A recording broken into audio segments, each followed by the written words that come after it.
Durante muito tempo a gente se acostumou aos jogos de mata-mata, Copa do Brasil, Copa Libertadores, no meio de semana, numa quarta-feira à noite, numa quinta-feira à noite, mas agora é diferente. Hoje é sábado, dia 1º de agosto, é dia de Vasco e Fluminense no Maracanã, 5h30 da tarde, jogo de ida das oitavas de final da Copa do Brasil. Começa o mês de agosto, começam as decisões. Hoje é apenas a primeira, o primeiro capítulo de um embate, de um clássico e de um confronto que pode ser extremamente relevante e decisivo, não só para o futuro do Fluminense na Copa do Brasil, mas também para a sequência da temporada. Jogo de mata-mata é diferente.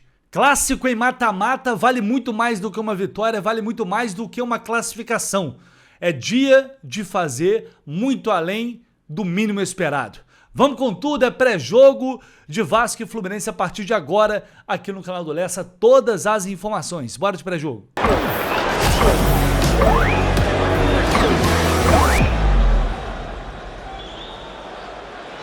Para começar bem esse pré-jogo, você já chega aí deixando o seu like, sinta-se à vontade, porque temos muita coisa mesmo para falar, muita informação.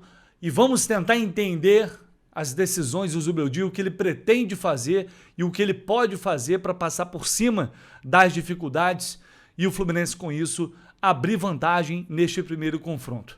Você vai olhar aí e observar na sua tela que o histórico do confronto, o recente, os últimos 12 jogos, é bem equilibrado, na verdade. São 5 vitórias do Fluminense, 5 vitórias do Vasco, outros 2 empates. Só que, no momento decisivo, mais recente, foi o adversário, o rival que levou a melhor, justamente na Copa do Brasil do ano passado, quando o Fluminense eliminou o Vasco. Estava muito perto ali da final da Copa do Brasil, acabou sendo eliminado pelo Vasco e também no Campeonato Carioca deste ano, uma derrota que machucou bastante pela forma como ela aconteceu. O Fluminense ganhando o jogo, jogando bem, depois ele levou 3 gols, uma virada. O Vasco acabou ficando com uma vitória 3-2. Mas é hora de deixar isso para trás. E eu vou ser bem direto aqui com vocês. Quem assistiu a live do Jornada ontem à noite, eu comecei a live falando isso, num tom assim de brincadeira, mas não tem nada de brincadeira. E o que eu vou falar aqui não é para iludir ninguém, não é para criar falsa ilusão em ninguém, até porque acredito que você que está aí do outro lado me assistindo, tem plena noção de que o momento não é o mais favorável, definitivamente.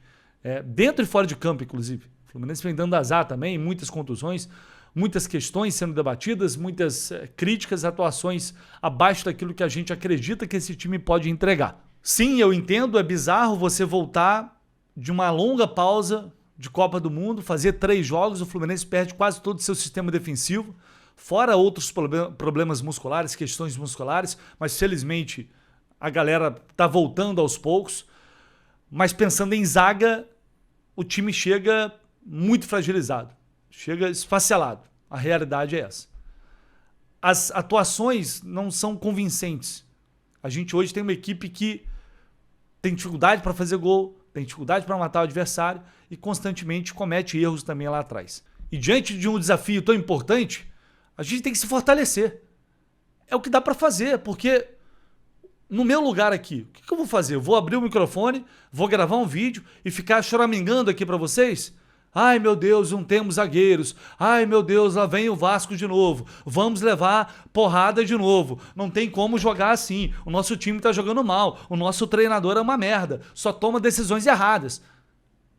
É esse o clima que eu vou passar para vocês, gravando aqui já na madrugada, depois de estudar o jogo, de pensar, enfim, de refletir também, já projetando amanhã. É isso que eu vou passar aqui para vocês? Não faz sentido para mim. E não tem, de novo, não tem a ver com ilusão. Por quê?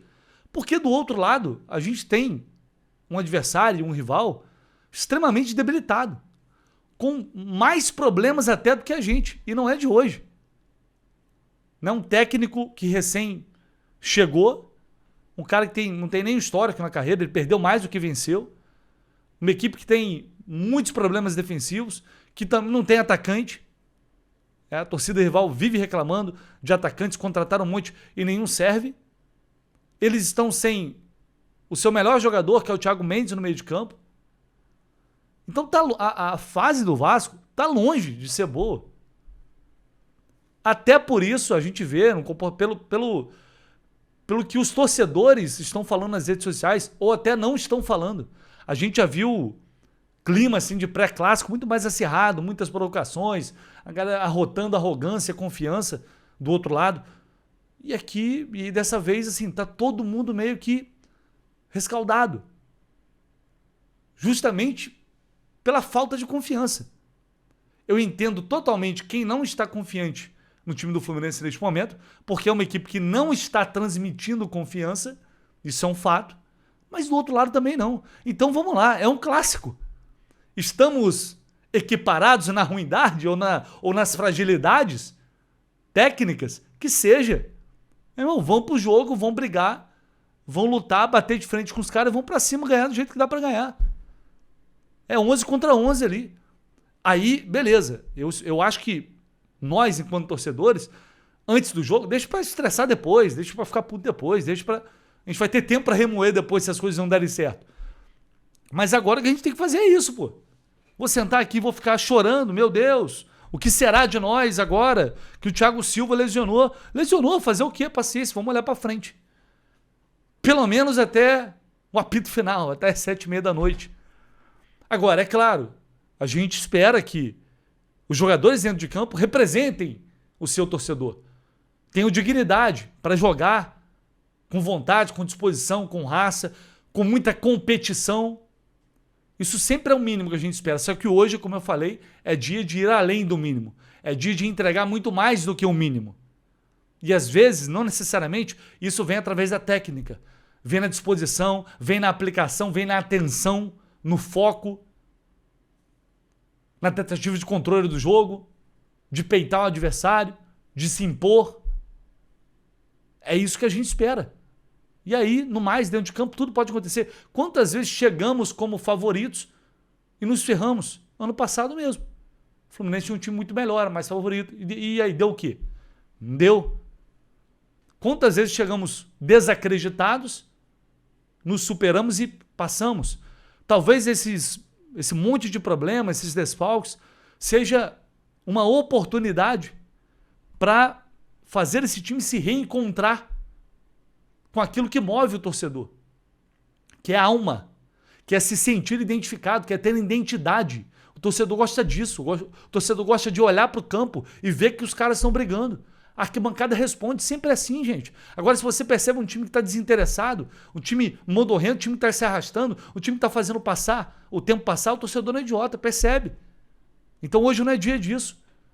É dia, pô, estamos cheios de problema, críticas, se a gente perder, vai ser um caos, então vamos nos fechar aqui, vamos nos juntar. Se vocês, jogadores, acreditam no trabalho do técnico mesmo, se vocês querem a permanência do técnico, então jogue por ele. Se tem gente que não faz questão de jogar pela torcida, joga por ele então. É isso. Não importa como a gente vai chegar lá.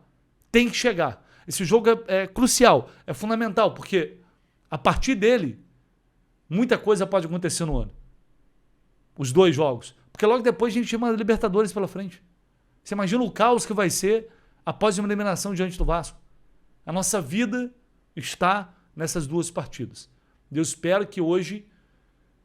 Eu não quero nem saber se vamos fazer um bom jogo, se o Fluminense vai jogar bem, vai dominar, vai criar. Eu não sei. Espero que o Fluminense brigue e faça o suficiente para merecer, para fazer por onde conquistar essa vitória, abrir caminho para essa classificação, que no fim das contas é o mais importante. É isso que a gente quer. E agora a gente vai falar dessa provável escalação para o jogo de logo mais, que ainda é um mistério, porque temos algumas dúvidas. E você... Para não ter dúvida nenhuma, pode ir aqui na descrição do vídeo, no comentário fixado, clicar nesse link e baixar o app da KTO. Se você não tem ainda no seu celular e puder dar essa ajuda a gente, porque realmente dá muita moral a gente com a KTO, essa parceria que é importante para a gente. Você baixa o app da KTO e depois faz o cadastro rapidinho, utiliza o cupom JORNADA, só isso. Ah, Léo, porque eu não gosto de aposta, não sei, não quero fazer, mas só criando o seu cadastro ali, você já dá a força pra gente. O link está aqui na descrição do vídeo. Vamos lá. Vamos, campinha na tela, para a gente projetar esse Fluminense que deve ir a campo com Fábio no gol, Guga na lateral direita, dupla de zaga. Igor Rabelo, será Igor Rabelo ou James, que voltou aos treinos e pode ser relacionado. Ignácio, René na lateral esquerda ou Guilherme Arana, que está de volta. É o titular da posição. Saiu porque se machucou. Voltou, vamos ver se tem condição de ser titular. Se tiver, Arana pode começar o jogo. No meio de campo, um meio titular com Martinelli, com Hércules e Lúcio Acosta. No ataque, Savarino de volta, Canóbio e aí outra dúvida, Hulk ou John Kennedy. Estou colocando como dúvida porque por alguns motivos, né? Primeiro que o Zubeldia teve a oportunidade, ontem até no dia de jornada o Rafael Squele levantou essa possibilidade, mas e se o Hulk jogou contra o Bahia porque o titular contra o Vasco deve ser o John Kennedy, porque senão ele teria sido poupado contra o Bahia. O Hulk estreia contra o Bragantino, o John Kennedy vai para o banco. Aí depois o John Kennedy fica 2 jogos fora.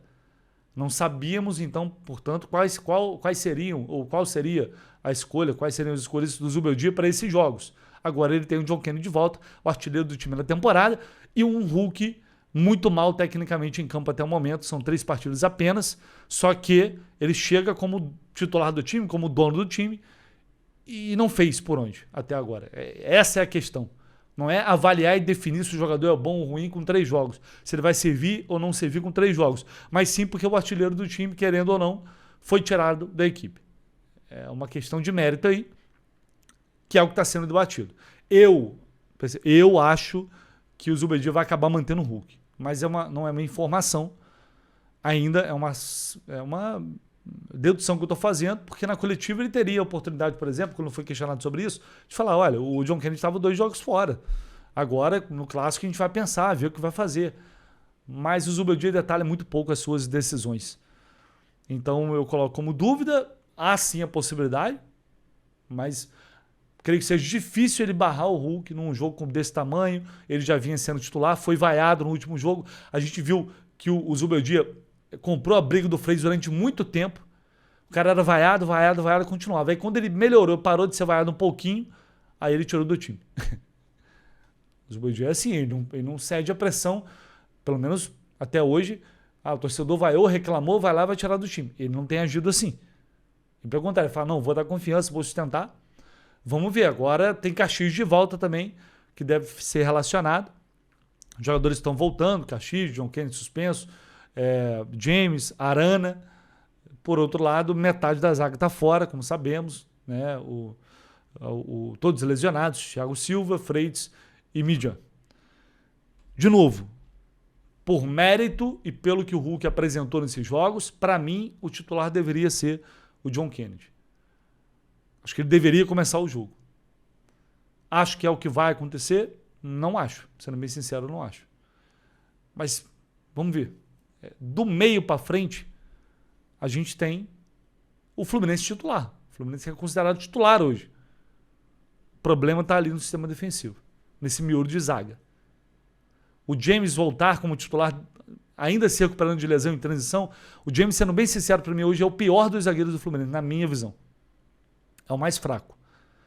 Não vou colocar o Igor Rabelo aqui porque a gente viu jogar muito pouco.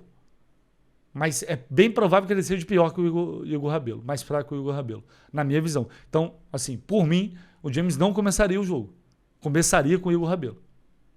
E é isso, e vamos embora, vamos para cima, vamos ver o que vai dar. Mas quem toma a decisão é o treinador. Seja lá qual for a escolha, é jogar com aplicação, é vibrar mais, é buscar mais o companheiro, dar mais opção, aparecer. A evolução ela necessita ser coletiva e técnica também, porque tecnicamente muitos jogadores estão abaixo. De novo, o meio de campo. Esse meio de campo tem que jogar mais. O Acosta tem que jogar mais. Está muito mal nos últimos jogos. Se ele jogar, se ele resolver finalmente jogar, já muda muito o jogo. Hércules e Martinelli, fundamentais. Fundamentais. O segredo desse confronto vai passar pelo meio de campo. Ano passado foi assim, no Clássico esse ano foi assim. O Thiago Mendes fez o que quis no meio de campo. O Fluminense deixou ele fazer o que quis e ele fez. E ele destruiu o jogo. Então, é não perder esse controle, é se impor, porque se tá difícil pra gente, tá muito difícil pra eles também. Acho que é isso que a gente tem na cabeça. E representar o torcedor dentro de campo. O Soteldo, na Zona Mista, falou sobre esse jogo. Eu vou trazer um trechinho aqui do que ele disse, já na expectativa por esse confronto. Ele que foi bem, inclusive, no final de semana. Eu acho que a gente, todo jogo, a gente procura vencer. Sabemos que é um clássico. A gente vai dar tudo para ficar com esse resultado e com a chave também. Mas, bom, a gente agora muda a cabeça. Amanhã a gente pensa o que vai fazer, o treinador. E, bom, a gente tem que ir com tudo para ganhar, sabendo que são os 2 jogos, né? Temos que manejar isso da melhor maneira. Muito bem, e agora eu vou chamar meu amigo Joel Silva, grande Joel do canal Colina em Foco, jornalista da melhor qualidade, sabe tudo de Vasco, acompanha, tá no dia a dia e vai trazer informações pra gente desse Vasco. Olha, observem bem o que o Joel vai falar e como o Joel vai falar, que aí vocês vão ter uma dimensão melhor de tudo que eu falei pra vocês até agora nesse pré-jogo. Fala aí, irmão. Fala, Vitor, um abraço para você e para toda a audiência tricolor que acompanha o seu canal, chegando aqui para falar sobre o Vasco, que enfrenta o Fluminense neste sábado pelo primeiro jogo das oitavas de final da Copa do Brasil. Jogo esse cercado por muita rivalidade. Tenho para mim que Vasco e Fluminense entrarão numa crise sem fim em caso de eliminação. O Fluminense bastante pressionado, o Vasco também. E um detalhe ainda pior, o torcedor do Vasco tá na bronca com o presidente Pedrinho, afinal de contas, nenhum reforço foi contratado para a disputa dessa vaga. Então o Vasco vai com o que tem. E o que tem não é tão bom, vamos ser sinceros. O Vasco está na zona do rebaixamento, né, e enfrenta um Fluminense que, ao meu ver, é muito favorito para avançar à próxima fase. Mas tem aquilo, né? O Vasco costuma crescer muito quando enfrenta o tricolor, ainda mais quando entra em campo como azarão. E é assim que o Vasco vai, como um azarão. A tabela do Campeonato Brasileiro, né, classificação mostra isso. Fluminense na parte de cima, Vasco na zona do rebaixamento. Mas, né, a gente já viu azarões passarem de fase. E no caso do Vasco, o torcedor nutre essa expectativa e também essa confiança. Mas falando sobre campo e bola, olhando para dentro do campo, essa confiança fica um pouco mais fraca. Primeiro, porque Thiago Mendes, capitão da equipe e um dos melhores jogadores dessa temporada, está fora. Ele tomou um vermelho no jogo contra o Paysandu na fase anterior e por isso cumpre suspensão. E o seu substituto não agrada. Primeiro porque, ao que tudo indica, será o Tietê, que o torcedor vascaíno não quer ver nem pintado de ouro. E a outra opção é o Jair, que até jogou bem nos últimos jogos do Vasco, mas ele estava um longo período sem jogar devido a uma grave lesão sofrida no joelho. Então é um jogador que, em tese, não tem ritmo de jogo, se tratando ainda de um jogo pesado, complicado como esse. O provável Vasco para encarar o Fluminense hoje tem Léo Jardim, Paulo Henrique, Cuesta, Robert Renan e Cuiabano. O meio-campo, então, com Barros, Ramon Rique, Jair ou Tietê. Na frente, Adson ou Nuno Moreira, Andrés Gomes e Brenner. O Spinelli ficando como opção no banco de reservas. O argentino cabeludo, né, o Canóbio, né, sem vidro elétrico, deve ficar como opção no banco de reservas. O torcedor tricolor conhece ele. Foi dele o gol de empate no jogo do Brasileirão, vencido pelo Vasco por 3-2. Beleza, Vitor? Eu, sinceramente, espero um jogo muito amarrado, um jogo muito nervoso, onde nenhuma equipe vai querer perder. Tamo junto, meu parceiro. Nos vemos no Maraca. Tchau, tchau. Então é isso, cara. Tem essa provável escalação do Vasco. Você percebe como há um pessimismo muito grande pelo que o time deles vem fazendo, pelo que o Vasco vem rendendo, pela dificuldade de encontrar jogadores. O meio de campo saiu o Thiago Mendes, Tietê muito criticado, é o Jair voltando de lesão, aí tem um garoto ali da base, o ataque, o Canóbio lá, sem vidro elétrico, como ele falou, não é nem titular, vai jogar o Brenner, e o Brenner, assim, é isso, cara. Tomar cuidado com o Andrés Gomes, é um jogador muito... ele erra demais, só que ele incomoda. Ele é um cara, a gente viu no passado, o cara que pega a bola, vai pra cima, não pode dar espaço. O Guga tem que chegar junto e não pode dar espaço porque ele é um cara enrolado, mas ele tem muita atitude, ele vai pra cima, ele dificulta o jogo. Eu diria que sem o Thiago Mendes, acho que é o cara que tem mais potencial ali pra incomodar a defesa do Fluminense. Então tem que ter atenção com ele, sem dúvida alguma, né? A gente vai para arbitragem, já para caminhar para o fim. Apita a partida Ramon Abate Abel. Experiente Ramon Abate Abel, auxiliado pelo Guilherme Dias Camilo e pelo Rafael da Silva Alves. O VAR vai ser o Wagner Hilley. Péssimo VAR. Ramon Abate Abel, um árbitro muito controverso. Muito controverso. Cara que já fez bons jogos, mas fez outros jogos terríveis. Mas é um dos mais experientes, árbitro que foi para a Copa do Mundo, inclusive, não por acaso. Os mais experientes e hoje faz parte dos melhores árbitros ali da CBF. Ele apitou o jogo do Fluminense ano passado. Fluminense 2-0 no Botafogo, 1-1 com o Internacional, perdeu a derrota para o Palmeiras, o Maracanã 2-1. A derrota para o Atlético Mineiro 3-2 foram jogos do ano passado que o Ramon Abate Abel apitou. Por curiosidade, o retrospecto são 16 partidos ao todo, 5 vitórias do Fluminense, 6 empates, 5 derrotas, ou seja, muito, mas muito equilibrado no histórico de jogos aí que o Ramon Abate Abel tem em partidas do Fluminense. Transmissão, hoje tem Amazon Prime, GTV, tem Globo, tem Premiere, tem Sport TV, mas você assiste e deixa o áudio com a gente lá no Jornada. Cara, a gente vai fazer um pré-jogo hoje de 3 horas, gente. 3 horas de pré-jogo, ao vivo, direto no Maracanã. Muito conteúdo, muita reportagem, muita apuração. A nossa transmissão pós-jogo só tem no Jornada. Vocês sabem disso. A partir das 2h30 da tarde, ao vivo. E a gente só sai de lá quando o Maracanã fechar. Vem com a gente, deixa aí seu like, vamos juntos. E mais tarde nos encontramos para começar bem essas oitavas de final, se Deus quiser. Um abraço.